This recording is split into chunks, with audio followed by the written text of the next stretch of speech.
Há 100 anos em nosso país a moeda vigente era os réis. Se você tivesse uma moeda que valesse 100 réis, teria o que era chamado de um tostão. A economia era muito divergente na época em relação ao período atual. Que fazia 15 réis conseguia comprar não 8. No mais do que um cacho de banana, digamos assim. O nosso país era muito diferente 100 anos atrás e eu vou falar sobre isso neste vídeo. Seja bem-vindo ao canal Use Seu Cérebro. Voltando a falar da questão monetária do Brasil no século passado, você acredita que 2.000 réis na época dava para comprar apenas uma galinha? Nossa população era de aproximadamente 30 milhões de pessoas, consideravelmente menor que hoje. Era um tempo de mudanças, grande parte da população já morava nos centros urbanos, o que não fazia o país deixar de ser uma nação bastante agrária e com grandes fazendas. Uma enorme diferença do Brasil da década de 20 para o ano de 2022 é a alfabetização. Segundo o IBGE, de acordo com pesquisa de 2019, a taxa de analfabeto das pessoas de 15 anos ou mais de idade foi estimada em 6,6%, mas 100 anos atrás a escolaridade era bem devassada. O analfabetismo atingia 80% dos brasileiros, de maneira que muitos não conseguiam nem escrever o próprio nome. A maioria das operações matemáticas eram muito difíceis para as pessoas sem estudo. Faziam as contas mais simples utilizando os próprios dedos para contar. Na verdade, ainda não existia um sistema organizado de educação pública, como é o que é administrado pelo Ministério da Educação hoje. Bom, por conta dessa falta de educação, as desigualdades sociais ao longo do território nacional eram tão ou até mais elevadas do que atualmente. Essas desigualdades são fáceis de notar quando observamos revistas ou jornais da época. Diferente do que é hoje, a nossa capital em Brasília 100 anos atrás é capital nacional para o Rio de Janeiro. Enquanto a coluna social de uma revista de elite trazia fotos de pessoas elegantes, de um clube ginástico português, a revista Careta mostrava uma distribuição de brinquedos para crianças carentes na Policlínica de Botafogo. Mesmo assim, muita gente acreditava que o país estava tendo um grande desenvolvimento. Isso porque as propagandas da época eram bem apelativas e focavam nesse suposto desenvolvimento. Um exemplo de propaganda da época é o anúncio de roupas e toucas de banho para serem usadas na praia. O grande armazém Casa Colombo era conhecido por fazer essas propagandas. Sabe qual outro produto começava a ser vendido nessa época? O carro. Foi na década de 20 que começaram a ser montados os primeiros carros aqui no Brasil. Em São Paulo, inclusive, vários curiosos se dirigiam às fábricas a fim de ver como era feita a montagem e a construção dos veículos. Algumas coisas perigosas eram legalizadas nessa época, como, por exemplo, o lança-perfume. O entorpecente era amplamente usado, principalmente nas festividades do Carnaval. Por falar em Carnaval, protocolo foi o nome da marchinha que fez sucesso no Brasil no ano 1921. A história da música é bastante interessante. O rei Alberto I, lá da Bélgica, veio visitar as terras brasileiras, mas não estava muito a fim de seguir regras. Ele dispensou vários protocolos e agiu como se fosse uma pessoa qualquer. Até tomou banho de mar na praia de Copacabana.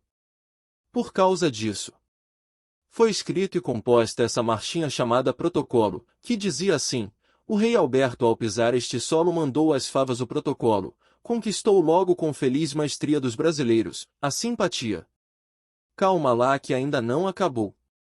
Assim Alberto I deu ao mundo inteiro uma lição, mandou a etiqueta com pirueta, lamber sabão. Bem, ainda falando sobre nobreza. 100 anos atrás, Gastão de Orleans o foi recebido no Palace Hotel.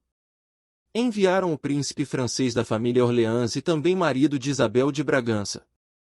A famosa princesa Isabel, a princesa imperial do Brasil, acabou morrendo no ano de 1921, porém o conde D e seu filho Pedro Alcântara de Orleans Bragança ainda eram vivos.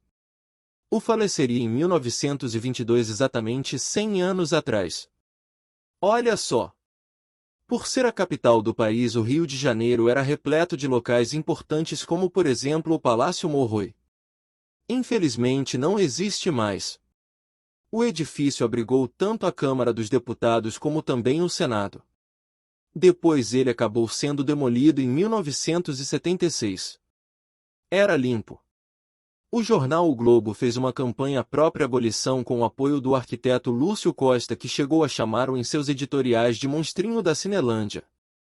Outro lugar também era importante nessa época, mas que não existe mais, foi a igreja de São Sebastião dos Capuchinhos. Algumas fotos mostram a quantidade de pessoas que eram atraídas pelas missas e celebrações religiosas do templo.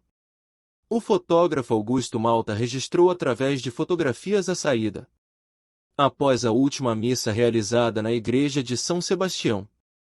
O templo foi destruído quando o Morro do Castelo, que era sua localização do Rio, foi demolido durante uma reforma pela qual a região passou.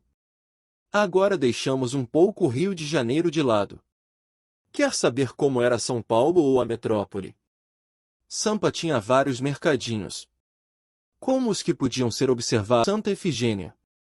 Além dos pequenos mercados, várias feiras livres eram presentes ao longo do território da cidade. A cultura cafeeira ainda proliferava em São Paulo.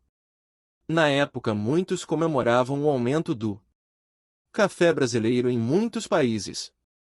A mudança e a consequência de ações intervencionistas do governo brasileiro no mercado de café nacional. Eram operações de defesa para o principal produto exportado pelo Brasil na época. Outra coisa que acontecia muito há 100 anos, ainda mais no governo do presidente Epitácio Pessoa, eram as revoltas militares. Os movimentos à força eram tão presentes que culminaram posteriormente no golpe dado por Getúlio Vargas em 1930 e que gerou o governo de Vargas pelos próximos anos. Falando sobre 1922. Exatamente 100 anos atrás, o mineiro Arthur Bernardes foi eleito como presidente do Brasil. Deixava o poder então Epitácio Pessoa. Bom, talvez você não quisesse muito saber de política, se vivesse no Brasil do século passado.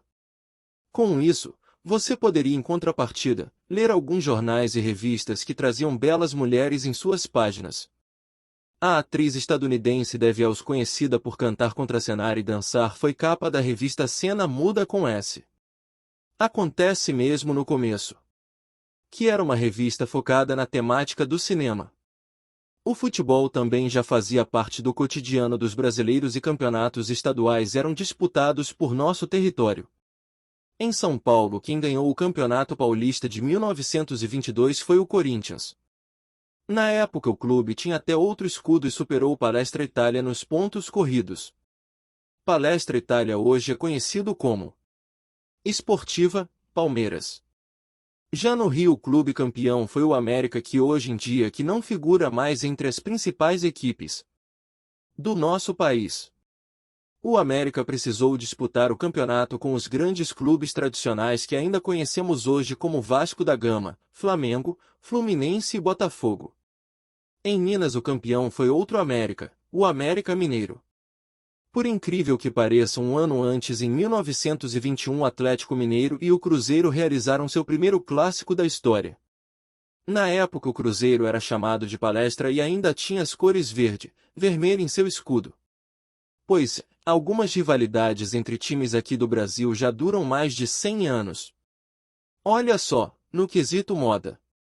Para você prajar bem, você precisava utilizar um chapéu no Brasil de um século atrás. Tantas mulheres como os homens tinham o costume de usar um acessório na cabeça. Acredita? Existia quem achasse que a moda estava ficando muito desleixada.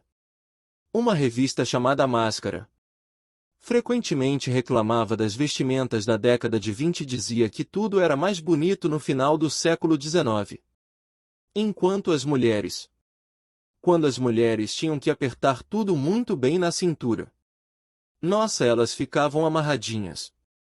Os vestidos muito compridos estavam deixando de ser usados e algumas mulheres usavam roupas que exibiam pelo menos um pouco com suas pernas. Os chapéus indispensáveis eram tão entranhados na cabeça que quase não deixava os cabelos à mostra, pelo menos Coletes de antes extremamente apertados estavam sendo deixados de lado.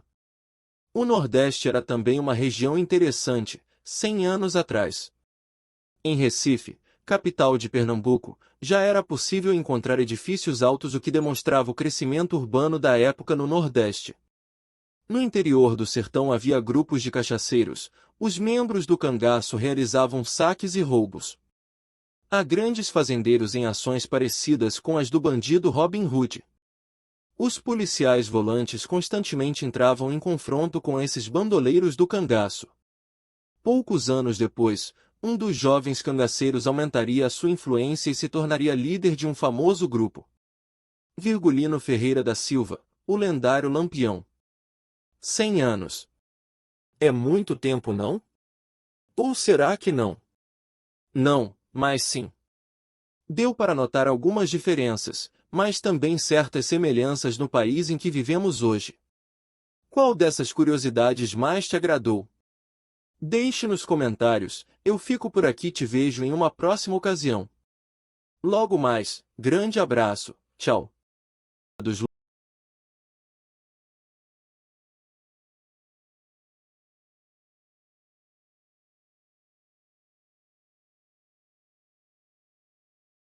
Logo abaixo do viaduto